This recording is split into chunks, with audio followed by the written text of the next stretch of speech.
good afternoon, territories. Today, our topic is job hunting tips with Andrea. I have a special guest. She speaks German, English, and also Dutch, which is exciting. We have three subtopics today.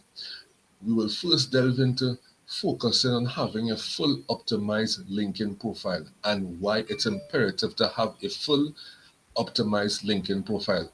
Not all of us are Googleable, where when we Google someone's name or celebrity, you will see the net worth and different things that they are doing.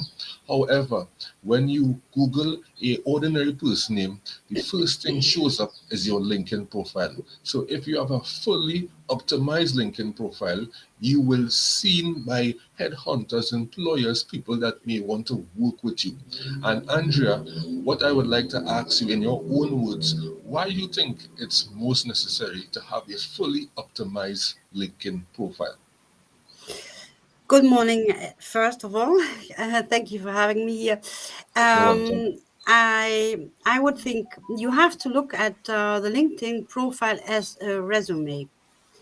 So in your resume, you have a good profile picture.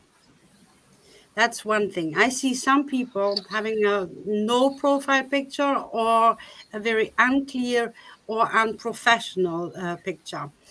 And the next thing is you need to write a bio, write your successes. That is what an employer wants to see. They don't want to follow your private life. They are interested in your professional life. Make sure that all of that is in there, and also your education. Many people say that is not important, but it is. For the first impression, it's important to see that somebody has followed an education. Definitely, I agree with that 100%. And what I'm seeing is that some people they're setting their LinkedIn profile in such a way that you're not seeing their profile, but when you connect with them, then you're seeing their profile. And if you Yeah. want to build connections on LinkedIn, you have to have your LinkedIn profile so that even if someone did not connect with you, they could see you and see what you are doing, and then they will be enticed to connect with you. So we have to really think about the other person and don't think about ourselves, because it's all about on LinkedIn building genuine professional relationships, right? And it's something awesome. Um, Hi, good day. Blessing Enogi, brand expert content strategist. Glad to have you here. Any questions, feel free to ask. We are open for answering anybody questions. And LinkedIn is such of a great tool because, like for example, how I am into sales and also with LinkedIn Help. What I do, Andrea, is so awesome. When I go and I prospect to new clients, I will get their name, right? I will do my presentation in terms of the product or service that I may have to offer to them. And when I finish having this great conversation with potential clients, I go on my phone and I add them as a professional connection, because at the end of the day, you want to build those relationships with individuals. So you have them in your database, your potential clients, and when they see the content that you are providing and the great things that you are doing, eventually they will buy into you. They say that it takes about 5 to 6 follow-ups in terms of closing a sale. But if you are providing consistent content and you are showing to be a person of integrity, trust, and credibility, people will buy into you, because people buy from people who they like. When we say who they like, is they like that, yes, I could trust this person. Yes, I'm seeing what this person is doing. And I think that this person could really help me in, if it is to grow their business, if it is to provide the best product or the best service. So it's most imperative that we understand that building genuine professional relationships on this awesome tool, LinkedIn platform, is something that we must do on a daily basis. Just as in sales, the same as prospect each and every day, the same way that we should be building relationships each and every day on this awesome platform, LinkedIn. And to go a bit further, what other aspects on LinkedIn profile that you think LinkedIn users are leaving out and they should be um, having on their profile? Having on their profile, I think, as you are actually said, it's very important for us to actually post. Don't only share posts of others, but tell your own story. People are interested in your story, and they want to relate to you. Yes, and I want to relate to you, even though if you are searching for a job, they want to see who is this person. Talk about yourself. Don't be shy. Don't shy away from expressing yourself on a social platform, especially not on LinkedIn if you're searching for a job. And there's one thing I need to point out, which I always see again. When you go onto somebody's profile, it says on the right hand side, it says also looked at. You can switch this off. You want people to stay on your profile and not move from yours straight to another one. Mm-hmm. Agreed. That is so essential.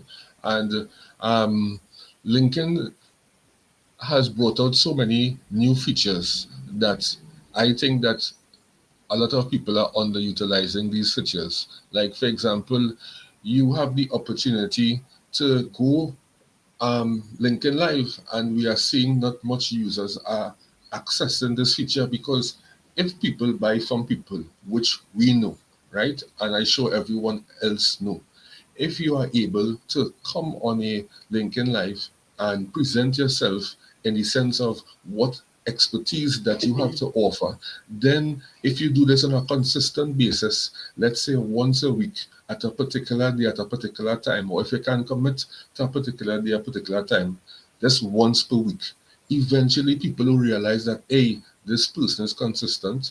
They are a person in their space. They are considered an authority in their space, which is a guru in their expertise that they're providing.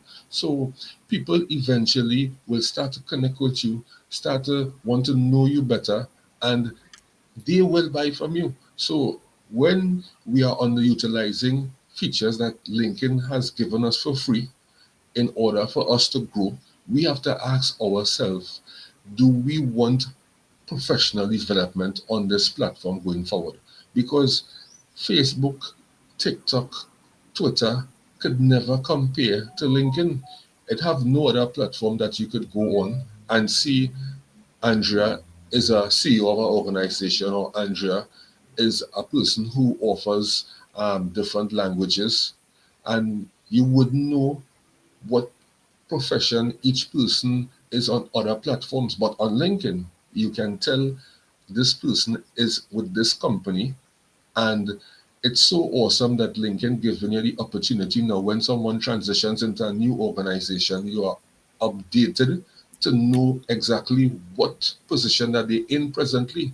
So the platform is amazing, and a lot of the features, and I just one or two that I named, a lot of the features people are underutilizing on this awesome platform. And it's so intriguing because we all want to grow, but then we don't want to put in the work to grow. Yes. I just read here from Akshay Parma, every HR wanted an experienced person. This has always been like this. Don't let yourself push away. When I started looking for a job, they wanted somebody who was 16 years old, had a full university education, and was the cheapest. Don't let yourself push away because of that. Just apply. But the thing is, and this is what we are pressing here, make your profile stand out. You are unique, so please make it as unique as possible. I understand, Akshay, what you are saying, but we have to start somewhere. Nothing is wrong with starting in an odd job and building that experience, knowing that you are overqualified for the job. But if companies do not want to give you that experience, you now have to use your initiative and go for odd jobs and build that experience. And then from there, everything in life is all about stages and levels that you have to go up to. So, okay, if the big companies do not want you, you know to yourself exactly where you want to reach in life. So if you have to go to an odd job, nothing is wrong with that. Because the CEO of today can be the janitor of tomorrow. People can switch places instantly. So nothing is wrong if it is that you have to go and do odd jobs, build that experience, and then you have to always remember that you know to yourself you are better than that.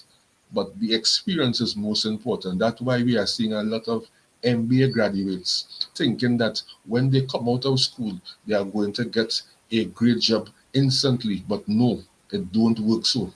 because you could be are graduates of MBA. However, when you go into the job, you are not experienced, so you are not able to deliver. You are not able to, let's say, for example, a sales professional, increase sales, or a marketer, market the product that the company is offering, building that brand awareness. You might not be privy to that knowledge in that organization. So experience, right, will beat back education. And it's a fact, because Lincoln themselves said that if you have to come to work for their company, they are not studying what you have in terms of your accolades. They are studying what value that you could bring to this awesome platform, that you could put this platform and increase it in terms of making it more valuable to the LinkedIn users. So we have to understand that and put ourselves in the company shoes and not in our shoes, because yes, we are qualified and we think that we deserve better.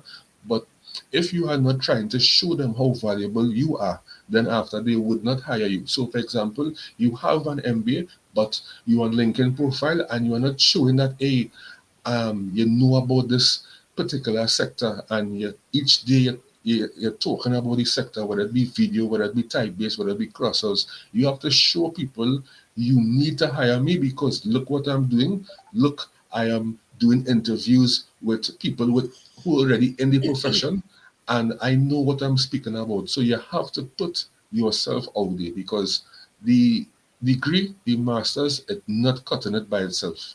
So companies don't want to give you that experience. You have to somehow go and get that experience. If it is taking odd jobs, if it is providing consistent daily content on LinkedIn, somebody will notice what you are doing and they will hire you. Take my advice.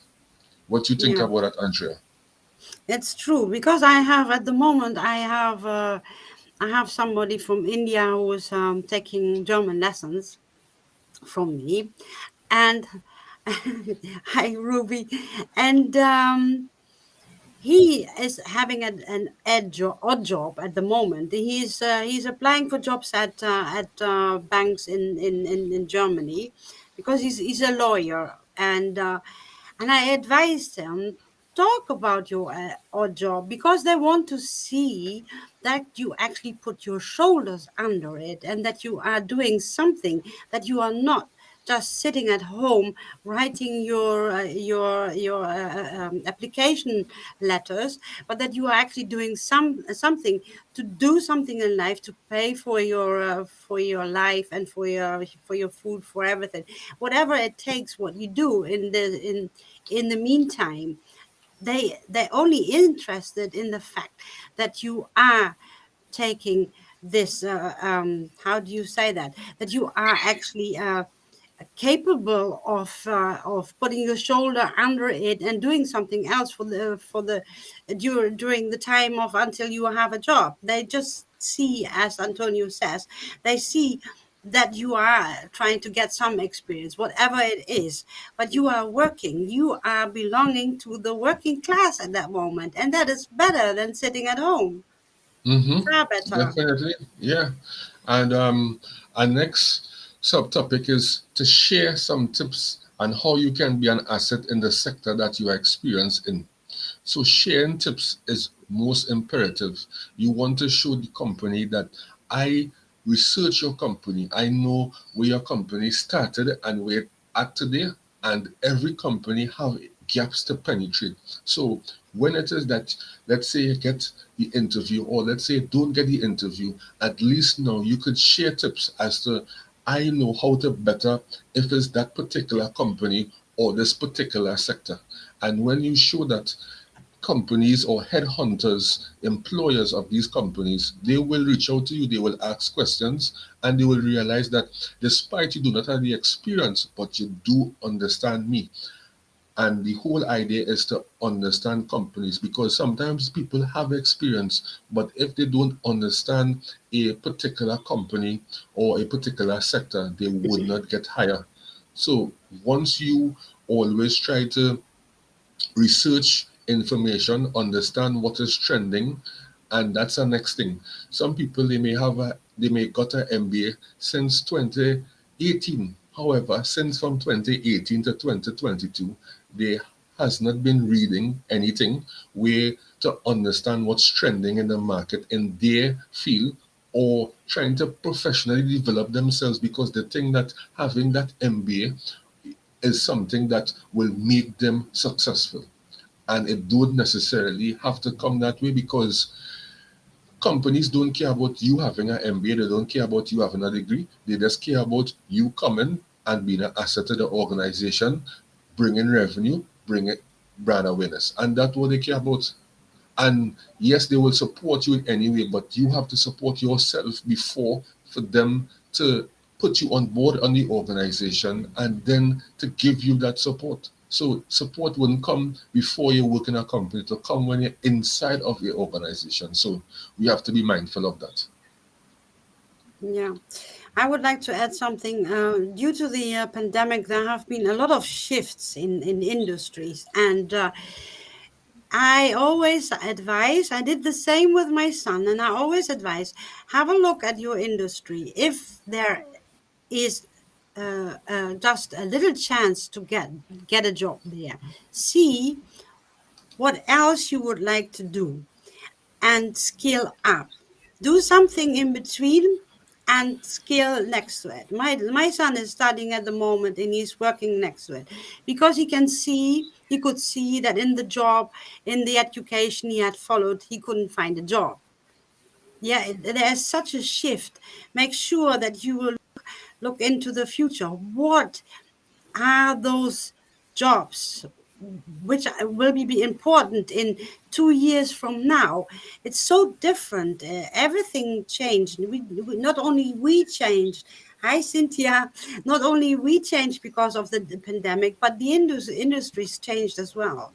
There's a different view on things, and it's very important that we actually keep uh yeah keeping up with it. Yeah, Hmm. that we keep Yeah. up with it. And if you need to make a change, then don't be afraid to make a change.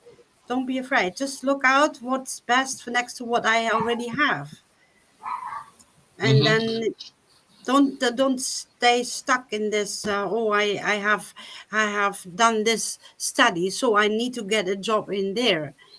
Just Yeah. have a good look if it's possible. Um, Great to have you here also, Queen Love.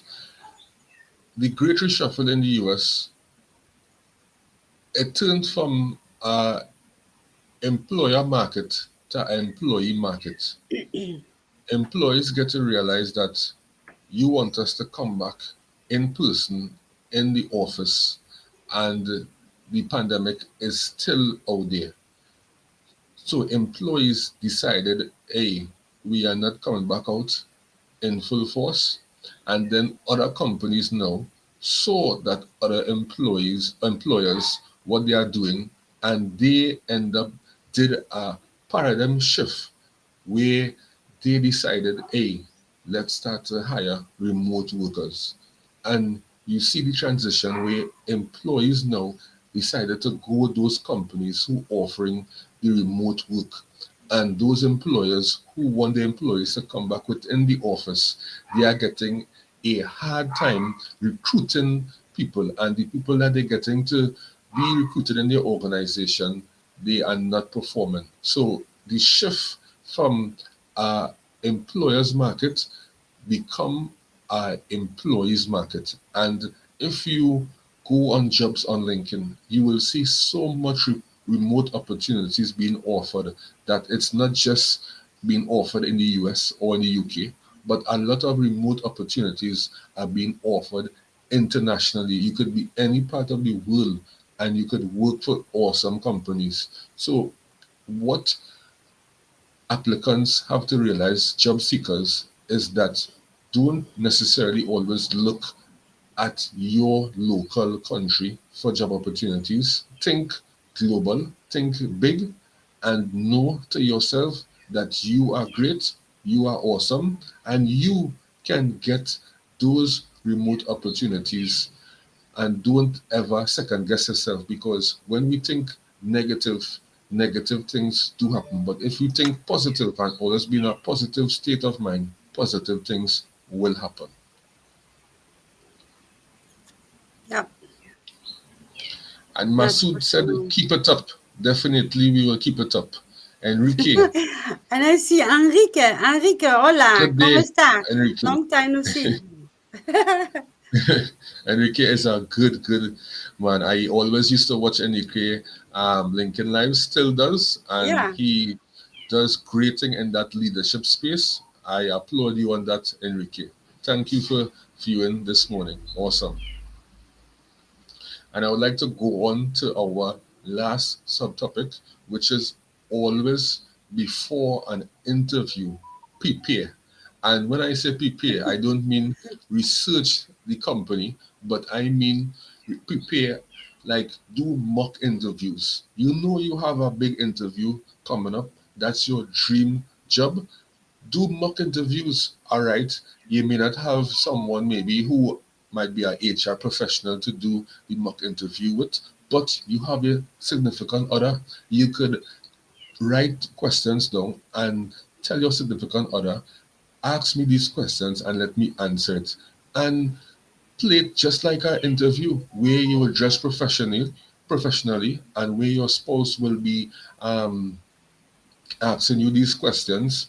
And with that, now you keep on doing it. So let's say today is the 10th of June and your mock interview is the 15th, right? Every day from now till the 15th, you will be doing mock interviews, and not once or twice, but three, four times for the day, because the more you practice is the more you get better at something. So by the time for your mock interview, you will be so confident and you will be less nervous, that you will think that is your spouse who is doing the mock interview, because your subconscious mind sometimes don't even know exactly what's going on with your conscious, because you're so accustomed doing it that you think you're still in that subconscious mind state, but not realizing you are in the conscious state, which is present for the interview with the interviewer. So it's something to really think about. Yeah. I had this trick. I always had this trick. I always went on the website of the company and I went through it, the whole thing. Because in every interview you get the question, do you have a question for us? And Hmm. prepare that one. Ask an intelligent question about whatever they do and ask more. I would like to know blah blah blah blah blah blah blah blah blah blah. And then you are halfway the battle. Halfway the battle. I'm sure of it. It always Yeah, worked for me. and yeah, and ask at least three questions. Don't ask one question and be like, that's it, because the reason why they ask, if do you have any questions, they want to see where your mind at, and they want to see your interest in their organization. So if it Yeah. is that you have insights of the organization, right, you could provide some tips that, hey, I know that this is happening in the organization, and I think that I could be of a great asset by doing this or that.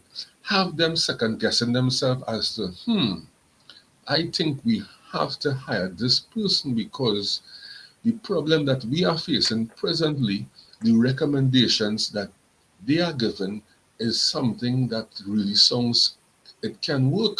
And if this person have this recommendation and we working here so many years and didn't think of that, if we had this person and this person come and execute this recommendation and it works, we in a much better position. So that means we had a successful candidate, right? And that will be a success higher if it is that a next candidate was to ask an intelligent question for the last 3 to 6 months.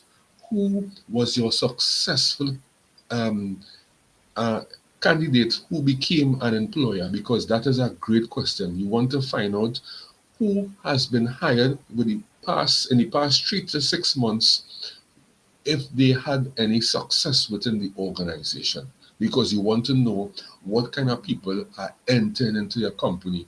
Are these skilled people who I can work with, that I can grow with, who can be able to teach me, I could learn from, and vice versa? And that is just one intelligent question, but you could ask many other questions, but at least ask 3 questions. Don't ask one, don't ask twice, but at least 3 questions. Yeah, a good one. I can only say Yeah. good one, Antonio. Yeah, interviews, I know a lot of people feel tense. Yes, because you may be having a hard time financially and you want this job to clear some of your bills. Do understand that, but at the same time, take some deep breaths before your interview so that you can feel comfortable. And what I will suggest for interview, always walk with if it's, let's say, a bottle of water, but warm water. They said that room temperature water, when it is that you drink that water, you would not feel that tense. You will feel more cool, Mm. because people tend to drink cold water, and cold water is not good for your joints and these things. So by drinking warm water, it tends to make your body feel more relaxed, and you will start to flow much better, because when it is that we are tense also, we realize that we might be gasping for words. We don't know what to say. We might be fumbling. Your lips might be dry. So you need that. If it's a small bottle of water next to you, at least take some sips before the interview. You don't necessarily have to walk with it in the interview, but definitely it will help. It will help. Trust me on that one. You could be a health coach, a health and wellness coach too. Thank you. But at the end of the day, I just like the fact that to always try to understand different markets and these things, because it have a lot of gurus who will tell you, hey, you must post 5 or 7 times a week, and you must engage with at least one influencer or two influencer. But Andrea, the question that I have to ask is that when you engage or one or two influencers, do these influencers going to reply to your comment? Most of the times, no. Engage with people who you like their posts and who you know will support you. I don't see why it is influencers saying, comment on my post, because when you comment on my post, other people will see and they now will want to connect with you. It may work to a certain extent, but the whole idea is to get genuine professional relationships, because to build that. Because you could be commenting on influencers post and or influencers post, and then you are not getting that reciprocation that you would like to have, and you are not building no genuine relationships there. You really want to focus on people who you know to yourself that will give you that support, and who that you will grow with. So comment on people post that is interesting, that is educational, that can help you. Don't necessarily comment on an influencer's post who might just be posting all kind of different things, but just because they name influencer, you want to comment on the post, but they're not adding any value in your life. Yeah, and So stop saying thanks for sharing. yes, yes, Stop understand. saying that, please. Yeah, Just say something like thank you for your insight, but Mm-hmm. No Mm-hmm. more. Thank you for sharing.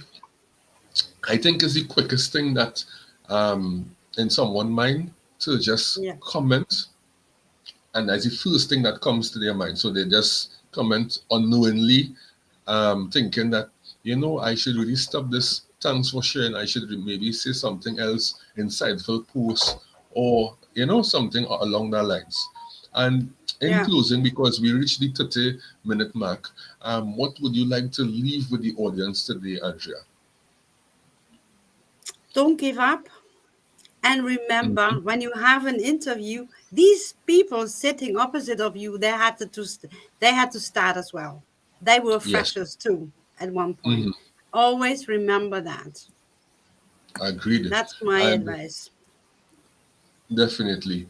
And the time that you are looking to give up, that's the time where opportunities will start to come your way. So don't ever give up.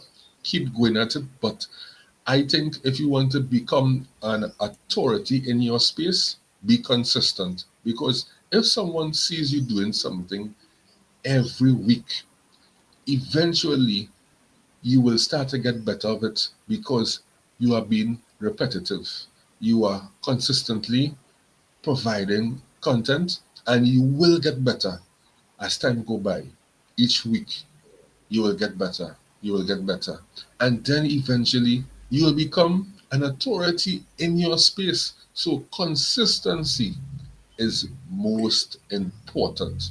And that's my message today. Be consistent in any and everything that you are doing, and you will see that you will reap rewards of the hard work that you put in. Thank you, Andrea, True. I for thank being my you for guest today. having me. You are most welcome, and I wish you an awesome rest of the day. Thank you.